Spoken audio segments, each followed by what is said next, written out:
Nyt ollaan tässä matkalla kohti kesälomareissua bussilla ja nyt mä oon saanut rouva lohikäärmeenkin kyytiin tänne. Mut vaan pariksi tunniksi se tulee mun siivellä, nyt on puoleen väliin matkaa ja sit mä jatkan yksin sitten tonne Kokkolan autohuollon suuntaan tänään vielä. Et tässä on tulos kyllä aika paljon ajamista yhden päivän sisällä ja pikkusen ehkä vielä väsyttää, kun eilen oli Jaakon 50-vuotisjuhlatkin ja aika hurjat juhlat oli. Hurjat oli, mutta hienot ja mukavat. Kiitos Jaakko. Joo, Jaakko siirtyi nyt toiselle puolikkaalle vuosisadalle ja onnittelut vaan sinne.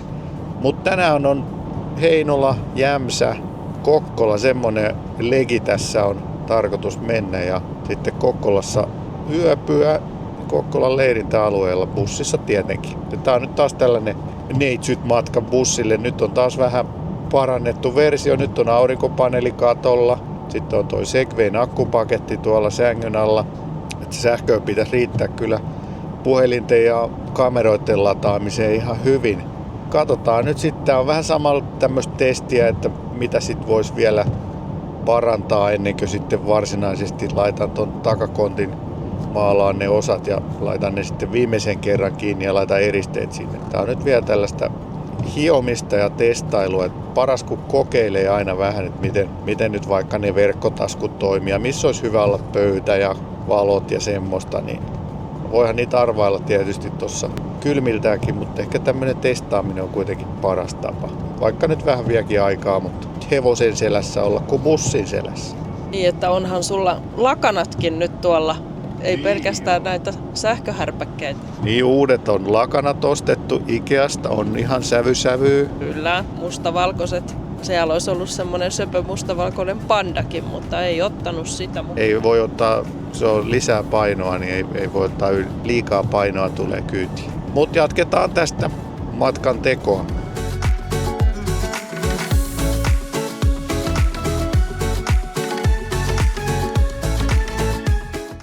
Sähköt kotiin fossiilisilla. Ei paljon lämmitä, paitsi ilmastoa. Scanofficen aurinkopaneelit lämmittää mieltä ja lompakkoa.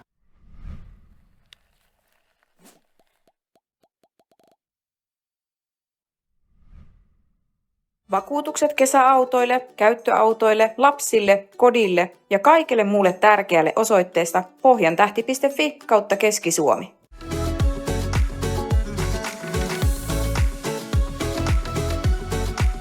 Huomenta täältä Kokkolasta.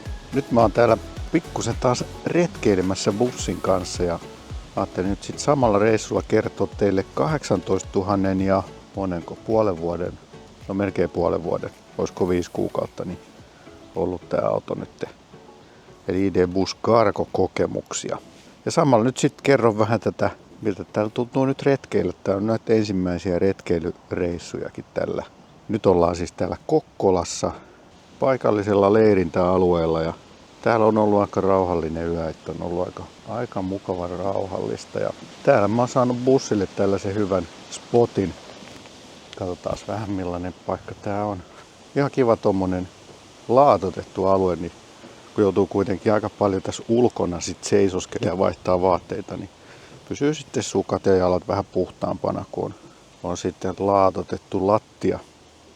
Ja tosi hyvin nukuin kyllä taas täällä autossa. Täytyy sanoa, että on kyllä yksi parhaiten nukuttuja öitä taas. Meni joskus 11 aikaa nukkuu ja heräsin 8. Olin kyllä tosi väsynytkin, mutta hyvin kyllä nukuttaa. Täällä on sen verran raikas ilma, kun pikkusen pitää ikkunaa raollaa tuolta ja sitten se täältä sisäpuolelta sitten tuolta hyttysverkon raosta vähän puhaltelee raitista ilmaa, niin kyllä oli hyvä nukkua. Aika ahdastahan täällä on nyt, mutta sänky on 190 kertaa 80 senttinen. Sehän kuitenkin niin tärkein tässä mun käytössä on. Ja nyt mulla on täällä myös uusi jääkaappi koeasennettuna, tai se ei ole nyt oikeastaan vielä missään kiinni. Ja siellä siis on eväitä ja tosi hyvä. Toimii siis 12 voltilla ja sitä voi Bluetoothilla eli puhelimella sitten ohjailla ja säätää sen lämpötilaa. Toki tästäkin pystyy säätämään sitten. Mutta vaikuttaa, että vie aika paljon vähemmän sähköä kuin se mun aikaisempi kylmälaukku jääkaappi, joka toimii tuolla pelttielementillä. Ja tältä näyttää sitten täältä takapäin. Mä sitten aina yöksi laitan tämän pimennysverhon tähän eteen, että olisi vähän pimeämpi. Tuohon on kyllä tulossa ihan kunnon verhotkin ja ikkunatummennukset, mutta ne ei nyt ehtinyt tälle reissulle. Ja sitten täällä on tää virta-asema, joka nyt on laitettu tänne sängyn alle. Ja nyt tuossa on tuollaiset pienet kapulat alla, että tuo ilmanvaihto toimisi paremmin. Se ei ole vielä myöskään ihan lopullisessa asemassaan, että se tulee luultavasti tonne sängyn etureunaan. Tuolla on nimittäin aika suuri tyhjä tila tuolla sängyn vieressä. Ajattelin laittaa sen sinne. Ja siinä oli pikkusen ongelmaa tuossa virta-asemassa, kun se aina vartin jälkeen sammutti ton 12 voltin ulostulon. Eli tässä on just se jääkaapin ulostulo menee tota kautta. Ja se ei ollut mitään asetusta, millä sen olisi saanut laitettua pidemmäksi sen ajan, mutta sitten siinä tuli päivitys, niin se onneksi sitten ratkaisi tilanteen ja sinne tuli se asetus ja nyt mä voin sen laittaa sitten niin, että se ei sammu koskaan. Mutta nyt pakataan kimpsut ja kampsut ja lähdetään kohti seuraavaa kuvauskohdetta. Aika nopeasti pakattu täällä.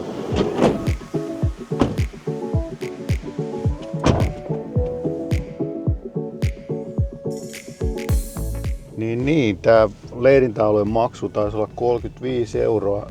Siinä olisi ollut toi sähköliittymäkin, mutta en mä sitä oikeastaan tarvinnut, niin mä sitten käyttänytkään sitä, mutta siinä ei ollut sellaista vaihtoehtoa, että ei olisi tarvinnut, että ei olisi käyttänyt. Ja sitten näissä on kivat tämmöiset huoltorakennukset näissä leirintäalueissa. Eli siellä on sitten suihkut ja vessat ja keittopisteet ja vettä saa tietenkin vesipisteen. Ja en mä nyt taas tarvinnut paljon muuta kuin kävin suihkussa nopeasti illalla ja tietysti vessapalveluita käytin, mutta toi meikäläisen syöminen on vähän tuollaista leipäpainotteista näin aamu- ja iltapalan osalta, niin ei tarvi hirveästi mitään kokkailuja.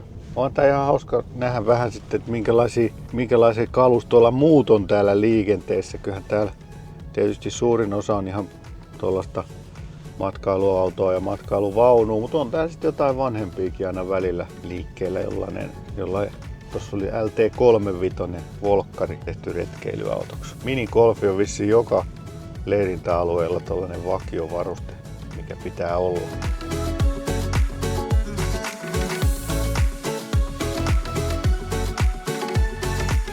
Vaikuttaa sille, että Kokkolassa on aika paljon tällaisia hurmaavia pieniä puutaloja.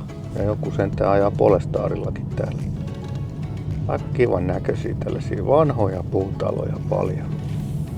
Mä totesin, että mun retkeilyvarustuksesta puuttuu pöytä. Ja niinpä me ollaan nyt menossa tällaiseen pohjanmaalaiseen halpahalliketjuun kuin Minimani, koska mä katsoin äkkiä googletin, että siellä voisi olla sellainen 30 retkipöytä, joka soveltuisi tähän mun käyttöön oikein mainiosti. Niin pitäisi katsoa, jos semmonen sieltä löytyy.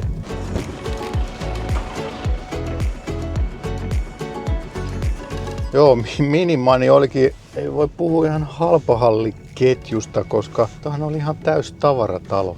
Ja hitto, täällä olisi ollut lataustakin, mä olisin voinut ladata nyt, huomaan, että täällä olisi ollut virran latauspisteitä. Mut nyt sieltä tarttui sitten 2 sellaista retkituolia ja retkipöytä ja rosteriruuveet saadaan noin seinälevyt vähän nätimmin kiinni kuin mitä ne on ollut tähän mennessä. Mitäköhän täällä oikein tapahtuu? Täällä laitetaan fillarilla tuossa traktorin puskurissa kiinni. Tää niinku traktorilla taas vähän vetoapua.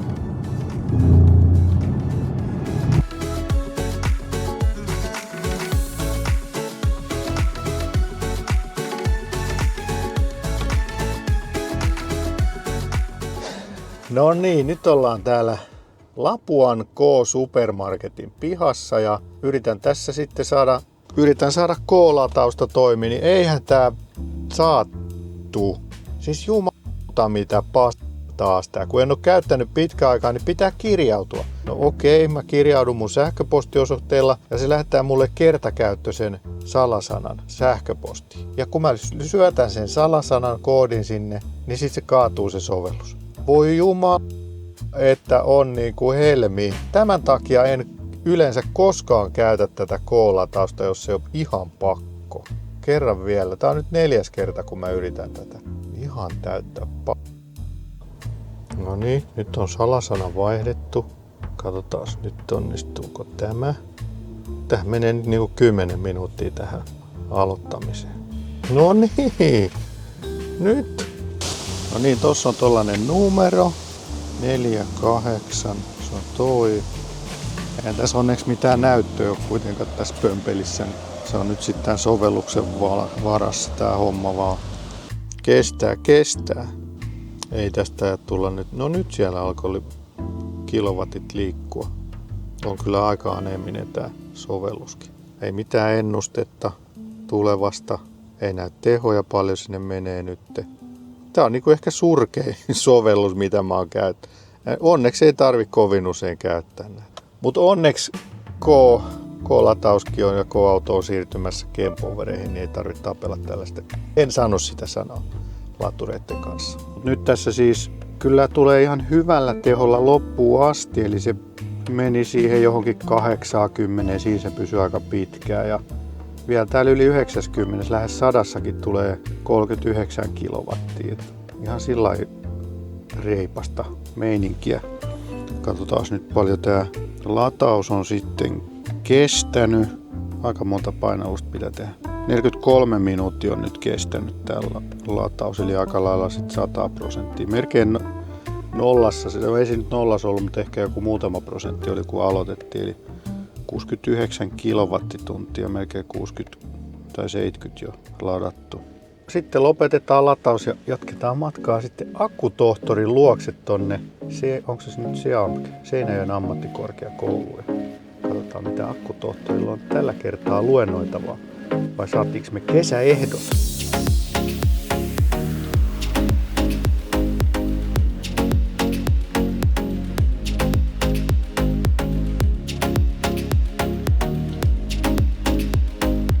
Joo, eli bussi on ollut nyt sitten 5 kuukautta ja nyt on tullut yli 18 000 kilometriä. Siis kuulostaa kyllä tosi paljon tuo kilometrin määrä, kun ottaa huomioon, että mulla on ollut kuitenkin näitä koeajoautoja melkein joka viikko. No tosin ei tämä auto silloin ole seissyt siellä autokaupan pihassa, vaan täällä on sitten muut perheenjäsenet ajellut ja onhan tää nyt tietysti vähän tullut ajeltua pidempiäkin matkoja, niin kuin nyt just parhaillaan on tämä kesäloma, Pohjanmaan reissu, Kokkolaan ja takas, niin kyllähän tästäkin nyt sitten tulee ja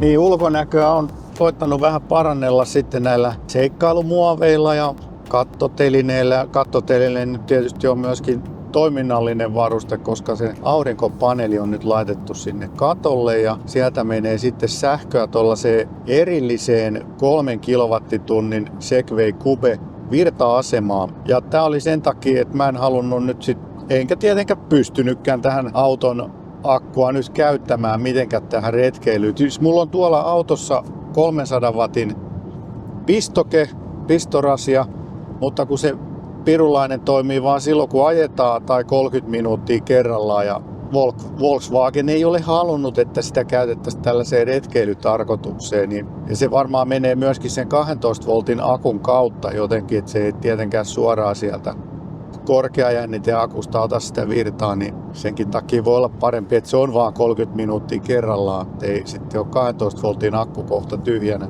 Eli nyt on siis täysin erilliset sähköjärjestelmät tämän auton sähköihin, niin silloin ei pitäisi myöskään olla mitään sanottavaa kelläkään. Ja toisaalta myöskin niin kaikki on sitten myös se hyväksytty, että täällä ei ole mitään omia virityksiä. Että kaikki on ihan virallisilla liittimillä vaan kiinni toisissaan ja kaikki on suunniteltu tähän käyttöön.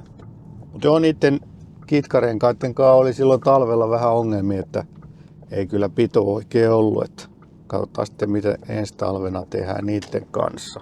No sitten täällä sisällä nyt on kans tapahtunut jo jonkun verran, mutta ei tää nyt mitenkään valmis vielä ole. Että kesä tuli äkkiä ja piti saada auto jo käyttöön, niin sitten toi väliseinähän on tuosta poistettu. Otetaan nyt nämä pyyhkeet pois tästä. Eli väliseinän poisti ja sehän on helppo juttu, kun siitä vaan irrotetaan kymmenkunta ruuvia ja sitten se koko väliseinä irtoaa sieltä. Ja se oli helppo homma. Sitten mä oon tietysti tutkinut tuolla takatilassakin noita verhoilupaneeleita, että mitä niiden takana on ja miten sinne saa eristeitä. En ole vielä eristänyt, mutta Evona-villat on jo hankittuna, että sinne laitetaan sitten villaeristet. Ja sitten teetätin tollaset vanerilevyt tonne takaseiniin, jotka sitten toimii vähän niin kuin sellaisena sisäseinänä.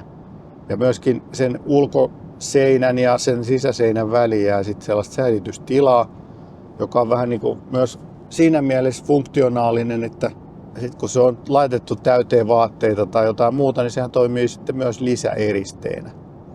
Ja kattoa täytyy laittaa vaneria eristeet, nekin on hommattu, mutta ei ole vielä ehditty laittaa. Ja lattia on sitten tulossa sellainen paksu matto. Ja myös verhoja on tilattu jo ompelijalta, että ne saadaan sitten varmaan vielä paikalleen.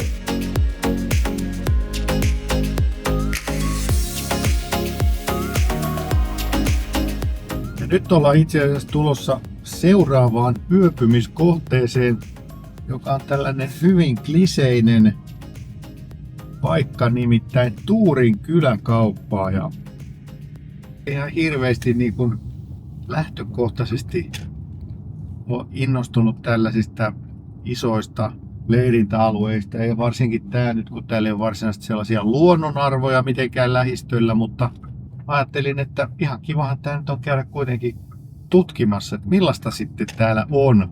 Ja katsotaan, jos sieltä löytyisi vaikka jotain sähköautoilijoitakin, jotka on lähtenyt leiriytymään tänne Tuuriin. Ja katsotaan, mulla on ehkä pikkusen sellainen kriittinen näkökulma tähän, mutta toivottavasti se muodostuu vääräksi ja huomenna on eri ääni kellossa, mutta mennään katsomaan millaista on Tuurin kyläkaupan, tai siis onko tämä nyt matkailukeskus Onnela on sitten tää Karavan puoli täällä. Tää näyttää olevan jotain sirkusta vai Tivolia, mitä tämä Tivoli taitaa olla parasta aikaa. Täällä on kyllä ihan karnivaalimeininkiä. Ja nythän tässä näkyy just tää iso kauppakeskus. Tämähän on kuin joku linna suorastaan.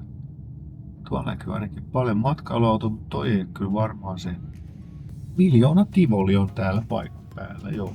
Ja minigolfi löytyy niin kuin aina jokaisesta suomalaisesta leirintäalueesta. Ja on tää muuten näitä matkailuautoja ihan pikkusen täällä parkkipaikallakin.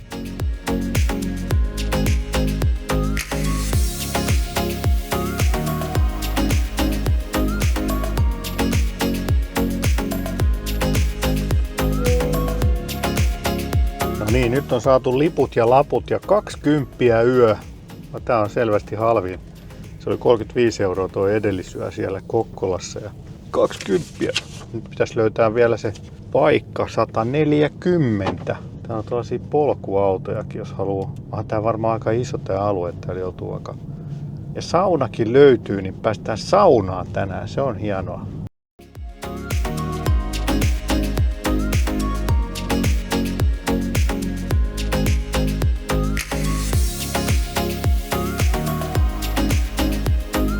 Niin, täällä ollaan Onnelassa ja aikamoinen karavaanialue tää on kyllä.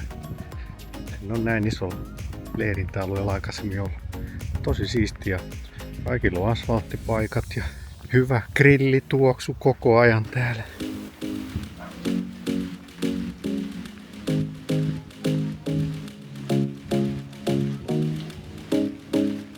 Kauheeta myöntää, mutta mä jouduin ostohysterian valtaan Keskisen Vesan kaupassa ja mä pääsin sinne työkaluosastolle ja sinne rautaosastolle ja mä löysin sieltä sellaisen ihanan hyllyn täynnä erilaisia alumiiniprofiileja ja mä ostin kauhean nipun alumiiniprofiileja, koska niillä saan varmaan rakennettua ton sängyn jalat ja kiinnitysmekanismin sitten tuohon seinään, niin sekin ongelma taisi nyt ratketa sitten täällä Keskisen kyläkaupassa. Ja ruokaa piti tietysti ostaa aamupalaksi, mutta en mä nyt huomannut, että se mitenkään erityisen halpaa olisi ollut. Nyt mennään takaisin leiriin ja vähän tehdään tietokonehommia ja sitten saunaa.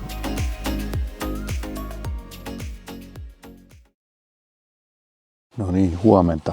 Nyt on täällä Onnelassa aamu koittanut ja nyt on kyllä ihan hiiren hiljasta. Jengi nukkuu nyt, kun ne valvoo ainakin 12. Kaikki lapsetkin oli varmaan hereviä 12, kun ne mökäs ja melus. Ja ei se mitään, me nukkuin silti. Tuo oli kyllä muuten tosi rauhallinen yö. Että hiljasta oli sitten ja En herännyt taas kertaalta. Tosi sikeästi kyllä nukuttaa. Ei ainakaan yhtään tyhjää paikkaa näyttäisi nyt olevan, että kaikki paikat on täynnä.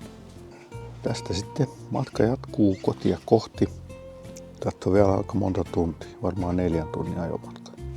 Ei pidetä mitään kiirettä. Ei näy sähköautoja kyllä yhtään. Ja hiljasta on muutenkin. Yksi koiran kusettaja tuolla. Muuten on ihan hiljasta. Mutta on kyllä sillain koherenttia porukkaa nämä karavaanarit, kun kaikki on niinku illanvirkkuja ja aamun torkkuja. Että ei näy ketään täällä vielä. Karavaanarit ei ole vissiin kuullut siitä voittajien tunnista aamulla.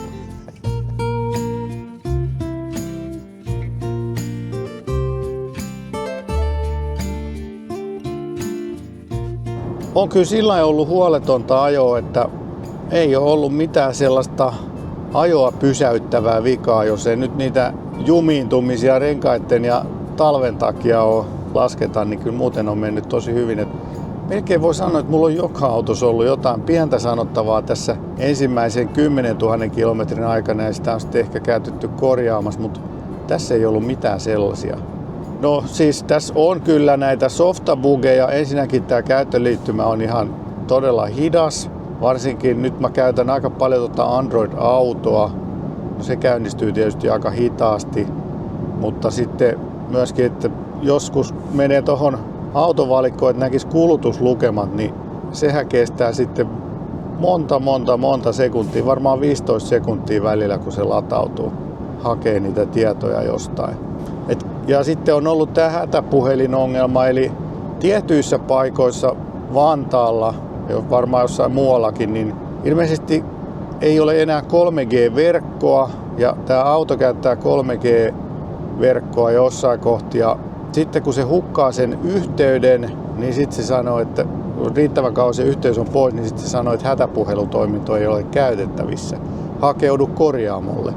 No kyllä mä siitä on sitten kysellyt Volkswagenilta, että tarviiko nyt hakeutua korjaamolle, mutta ei ole syytä, koska siihen on tulossa joku softakorjaus, mutta se nyt on kestänyt ainakin vuoden, että on kyllä hidasta toimintaa Volkswagenin päässä tämän suhteen. Mutta mä tosiaan käytän yleensä Android-autoa, koska sitten toi navigaatio on paljon parempi. Voi puhelimella jo laittaa sen kohteen tai reitin, hakee ihan Google Mapsista. Ja se siirtyy sitten automaattisesti tonne, kun avaa sen Mapsin, niin siellä on se sama reitti. Et se toimii kyllä hyvin tämä Android-auto. Mä en yleensä siis käytä näissä koeajoissa sitä, koska mä haluan nähdä sen auton käyttöjärjestelmän toiminnan ja karttojen toiminnan. Mutta tässä nyt ei ole tarvinnut hirveästi käyttää tuota Volkswagenin omaa karttaa, että kyllä se melkein tuolla Mapsilla on mennyt. Radio toimii ihan ok ja muutama sellainen tai yksi sellainen pikavalintajuttukin on löytynyt, eli toi penkin lämmitin pitäisi mennä aina, vaikka tässä ruudussa on toi penkin lämmittäjän kuva, niin siitä kun painaa, niin sitten aukeaa toinen valikko, josta vasta voi valita sen penkin lämmittäjän päälle. Mutta nyt tästä jollain videolla joku laittoi kommenttina, että kun painaa lämpötilan säätöpainikkeita yhtä aikaa 2 sormella, niin se aktivoi sen penkin lämmityksen suoraan. Ja sitä on kyllä tullut käytettyäkin. Mulla ei siis tullut tilatessa otettua niitä automaattisia pitkiä valoja. Sitten tuossa talvella mä otinkin sen kuukauden koekäytön, joka oli ilmainen. Eli sen voi ladata tuolta sovelluskaupasta ihan täältä käyttöliittymästä Shopista. Täällä on muitakin toimintoja, sitten on liikennemerkkien tunnistusta ja mitähän muuta siellä oli. Taas tää kestää todella kauan tää aktivointi ja muu. Et se on kyllä ihan hyvä systeemi, että varmaan taas talvella sitten täytyy ottaa jossain kohti, jos tarvii automaatti pitkiä enemmän. Niin täällä oli puhe, avustin, liikennemerkkien tunnistus, kaukovaloavustin. No siinä ne sitten olikin, niitä tuohon voisi ottaa.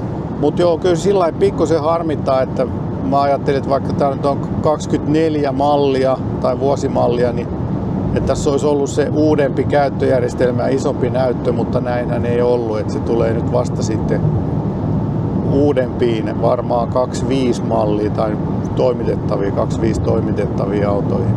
Et ei ole myöskään sitä akun esilämmitystä. En ole kyllä kokenut sitä kovin suurena ongelmana, koska se on itse asiassa talvella ladannut paljon paremmin. Latausnopeudet on ollut tuollaisilla pidemmin reissuilla, niin kuin siellä Oulun reissullakin, niin yli 150 kilowattia. Et nyt kesällä on jopa ollut huonompia lataustehoja, että nyt ei ole kuin 130-40 nähty toistaiseksi. Tosin en mä nyt ole kauheasti pikalaturilla käynytkään, varsinkaan mitään pidempiä matkoja. Tää nyt on oikeastaan ensimmäinen taitaa olla nyt tällainen pidempi reissu kesäaikaa.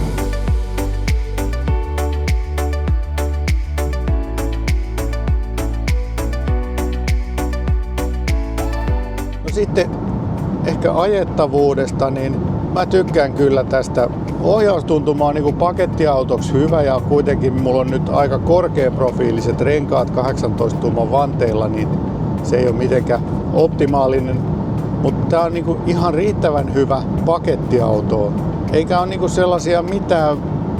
sellaisia ikäviä piirteitä. Myös tää kaistallapitoavustin toimii tosi hyvin sulan maan aikana. Sitten kun tulee lunta, niin sit se ei enää toimikaan niin hyvin, mutta kyllä tää niin kuin helpottaa mun arkea tässä maantie kautta moottoritieajossa tosi paljon, kun ei tarvitse ihan niin kärppänä olla tämän ohjauksen kanssa. Että on 2 kuskia, niin se helpottaa sitten. Ja eihän tosta takavedosta tai neliveto ei tälleen kesällä kyllä kaipaa ollenkaan. Että ei ole mitään pito-ongelmia ollut tässä mun käytössä. Että ei ole vielä tullut pahemmin seikkailtua missään niin huonoissa maastoissa. Se tietysti, jos tähän saisi jonkun korotussarjan, on kyllä katsellut niitä, mutta en ole kyllä vielä ainakaan hankkinut. Jotain ilmajousia olisi, tai ilmapussijousia olisi siitä saatavilla, millä saisi säädettyykin, mutta mä en oikein halua lisää rikkoutuvia osia. Ja toisaalta myös sitten nuo takuujutut saattaa monilta osin sitten raueta, jos alkaa kovin paljon virittelemään autoa, niin jos tulisi vaikka jotain laakeriongelmia, pyörälaakeriongelmia, niin jos siellä on jotain korotusta tai tukivarsien kulumista, niin ihan varmasti se ensimmäinen kommentti on, että tämän auton geometria on muutettu, että se johtuu siitä, että ei laiteta takuuseen. Niin senkin takia nyt en ole sitten lähtenyt tätä korottamaan, vaikka mieli tekisi. Kyllä se tämän auton henkeen sopisi vähän isompi maavara. Mutta ei ole siis maavaran kanssa ollut mitään ongelmia, että en tietääkseni ole yhtään pohjakosketusta saanut vielä. Mutta kiva auto on kyllä ajella, että teho on tässä riittävästi. Tässä on se 204 hevosvoimaa. Ohitukset on ihan ripeitä, että ei tarvi jalkoihin jäädä tällä vehkeellä. Ja kyyti on muutenkin tietysti lepposaa, kun akselin väli on sitä aika pitkä, niin miellyttävää kyytiä.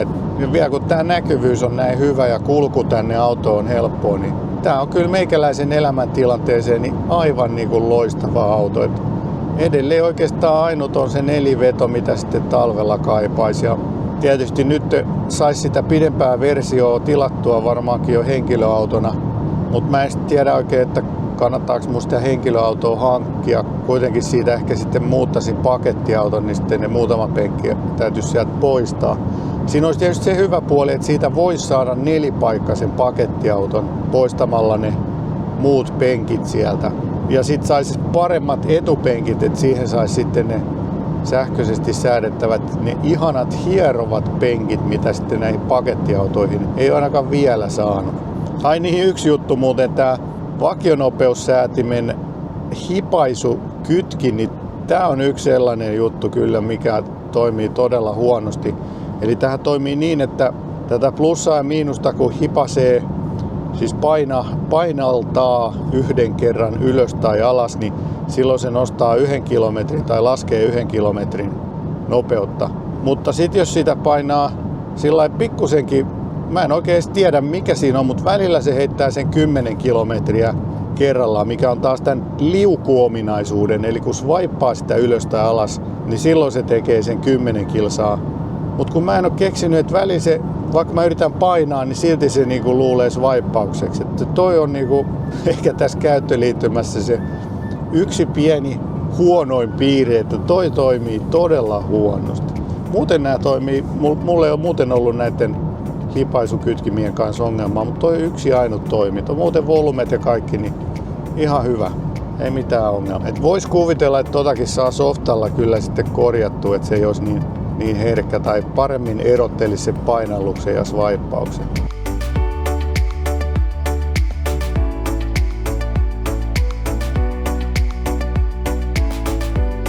Vetokoukkukin tästä löytyy, muutaman kerran sitä on käytetty ja ihan sillä kohtuullisen pienenä pysyy se kulutuksen nousu, että tietysti kun auto on jo korkea, niin tämähän ottaa sen suurimman ilmanvastuksen, niin se kärry ei sitten enää kovin paljon tuo lisää sitä ilmanvastusta. Et nousisiko se semmoisen 5 kilowattituntia sataselle sitten sen kärryn kanssa. Et kuitenkin alle 30 kilowattitunnin pääsee matkaa jossa kärryn kanssa, kun pitää sen nopeuden siellä 80. Niin. Ja mähän sain tän silloin vielä, kun mä tilasin aika lailla alkupäässä, niin mähän sain tän aika edullisesti. Eli tän auton hinta taisi olla silloin 54 000. Olikohan siinä kaikki varusteet? Kyllä siinä taisi tulla sitten ne varusteet päälle. Mutta kuitenkin niin se hintahan on nyt noussut aika monta tonnia siitä, että tavallaan se oli hyvä aika hankkia. Nyt tietysti noita henkilöautomalleja saisi jo edullisemminkin. Ja ehkä niissä niin se sisusta olisi vielä vähän sopivampi tuohon retkeilykäyttöön, mutta sitten taas ne penkit pitäisi sitten irrottaa ihan ruuveilla, koska niitä ei silleen helposti saa irti. Ja myöskin sitten se tuuletusikkunoiden lisääminen siihen henkilöauton malliin, niin se ei oikein onnistu, että siihen pitäisi sitten kehittää jotain ihan muuta tuuletusmenetelmää. Ja tosiaan ensimmäinen huoltohan tässä on 2 vuoden kohdalla tai kuluttua, no nyt siis 1,5 vuoden päästä. Eli huoltokuluja tässä ei ole vielä ollut, jos ei nyt pissapojan nestettä laske. Pyyhkiäkään ei ole vielä vaihdettu. Tuulilasi on tullut pari ikävää kiveä jo ihan tällä viikolla, tai sitä viime viikolla tuli tuohon kuskin näkökenttään 1. Onneksi ne nyt ei ole vielä lähtenyt leviämään, mutta veikkaanpa vaan, että tässä vuoden sisään saa tuulilasin vaihtaa. Mutta sellaista keskiarvoahan se nyt on ollut melkein kerran 2 vuodessa. Tuulilasin saa tuossa pääkaupunkiseudulla ja muun ajamisella vaihtaa, että jostain syystä ne kivet lentelee sitten aina siellä, missä mä olen. Että oikeastaan niin se nelivedon puute on nyt ainut pieni juttu, tai aika isokin talvella tietysti joinain päivinä, niin se on aika iso juttu, mutta yleisesti ottaen niin hyvinhän täällä on pärjätty kuitenkin, ettei ole tarvinnut vielä hakea apua tähän etenemiseen. Et nyt mulla on sellaiset lumiketjut sitten olemassa, mitkä sais suht helposti tonne takapyörään kiinni, niin sillä pitäisi sitten huonommallakin hetkellä päästä liikkeelle. Mutta ehkä sitten ensi talvena päästään kokeilemaan niitäkin. Tietysti mä odotan, että tulisi semmonen pitkä Gargo 4-vetona. Sitten mä voisin semmoiseen vaihtaa tämän, mutta toistaiseksi ei ole vielä sellaisia julkaistu, että se on nyt vasta se henkilöautoversio, mitä sitten saa pitkänä ja 4-vetona ja lyhyenä ja 4-vetona myöskin. Mutta aika positiiviset on kyllä nämä kokemukset ja se tietysti tämä ulkonäkö, niin kyllähän tämä saa sellaista positiivista huomiota. Kyllä tämä niinku huomataan, varsinkin tuo keulan ilme, niin sehän on aika positiivinen ja symppis. Kyllä niinku kanssaautoilijat huomaa tämän ja antaa jopa kommentteja, että ihan kiva auto siinäkin mielessä. Semmonen hyvän mielen autohan tää on. No, nyt mennään tässä Virtain kohdalla, tai ei nyt ihan vielä olla virroillakaan, mutta Route 66 on tässä alla, kantatie 66. Täällä on asfalttimiehet aloittelemassa hommia. On miellyttävän hiljainen nyt tää auto, kun on uutta asfalttia alla, niin vaikka on nämä karkeat kitkarenkaat, niin silti melutaso ei ole kovin suuri. Ja kyllähän tuolta takaa nyt tulee melua aika paljon, kun siellä väliseinän poisti. Mutta mä oletan myöskin, että sitten kun saa noin verhoilut tonne paikalleen, niin sitten se myös hiljenee. Ja toi kattoteline tietysti nyt jonkun verran suhisee, tai ne väliputket siellä, ne poikittaiset väliputket. Että toi itse kattoteline, niin mä luulen, että se jopa vähän parantaa tätä melutasoa verrattuna siihen, että olisi pelkästään ne 3 putkea siellä. Niin ihan niin kuin siedettävä kuitenkin toi melutaso. Ja on hyvin toiminut kyllä toi virta-asema ja aurinkopaneeliyhdistelmä. Et nyt tällaisin kesäpäivinä niin kyllä sitä sähköä kuluu aika paljon vähemmän, mitä sitä tulee tuolta taivaalta. Että tietysti riippuen vähän pilvisyydestä ja muutenkin ajoista ja mihin auton parkkeeraan, niin sen mukaan sitä sähköä tulee. Mutta parhaimmillaan nyt tuossa sovelluksesta näkyy, että sieltä tulee jopa yli 200 wattia, siis paneeli on 400 wattinen, mutta sehän ei tietenkään saa sitä maksimitehoa, koska se ei ole nyt käännetty optimaalisesti aurinkoa vasten. Et siinä mielessä mahdollisimman suuri paneeli, niin tälleen kesällä kyllä pitää hyvin ton akun täynnä. Et katsotaan sitten mihin asti se riittää syksymällä tai pilvisellä säällä, mutta sitä vartenhan mulla on sitten vielä mahdollisuus ladata sitä ihan ulkoisista lähteistä, että mä oon laittanut sinne sellaisen Defan sisäpistorasian, johdottanut Defa-tuotteilla tuolta auton ulkoon, niin sitten mä on helppo siitä kytkeä myös sähköt tuohon virta-asemaan ja ladata se sitten tarvittaessa täyteen. Ja voi tietysti ladata myös ajon aikana tuosta auton pistorasiasta. Niin, tässä nyt kävi silleen, että kun toi kesälomareissu oli jo silloin heinäkuussa ja nyt mä oon ehtinyt tätä videoa editoimaan tässä syyskuussa, niin nyt tässä on pamahtanut melkein 10 000 lisää kilometrejä jo autoa. Mutta kokemukset ei sinällään ole kyllä muuttunut juurikaan. Nyt just tuli 3.7 softaversio ja ainakin nyt just kun kokeilin näitä hipasukytkimiä, niin nyt nämä toimi kyllä tosi hyvin. Tosi loogisesti. Että katsotaan nyt, että oliko tämä korjaantunut jo tässä 3.7 ja sittenhän täältä taisi myöskin nyt sitten löytyä kaksisuuntainen lataus. No, tämähän on ollutkin täällä, mutta nyt se kai on jotenkin aktivoitu. Että toivotaan, että 3.7 on nyt sitten parantanut monta muutakin asiaa ja jospa se hätäpuhelin juttukin nyt sitten häipyisi. Se me nähdään tässä ihan lähiviikkoina sitten taas, kun ajetaan niillä alueilla, missä sitä on yleensä näkynyt sitä ongelmaa. Mutta tämä oli nyt tällainen bus, 18 000 kilometriä, 5 kuukautta kokemukset ja vähän tällaista pientä retkeilyä tässä ohessa, niin käy kommentoimassa, mitä mieltä olet bussista, miltä sun mielestä näyttää bussi nyt näiden modifikaatioiden kanssa.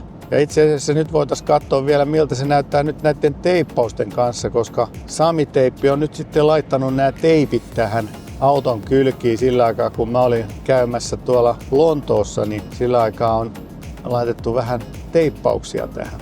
Mutta hei, käy kommentoimassa, mitä tykkäät bussista, onko sulla bussi tai oletko ehkä harkitsemassa, koska nyt se 7-paikkainen on varmaan yksi parhaita tila-autoja täyssähköisenä, mitä tällä hetkellä on saatavissa. Käy tykkäämässä videosta myös ja käy tilaamassa kanava. Mä näen, että taas yli puolet katsojista ei ole vieläkään tilannut, niin käykääs painamassa sitä tilausnappulaa, niin olisin kovasti kiitollinen. Ja kiitos kun katsoit, palataan seuraavalla videolla. Pöi pöi!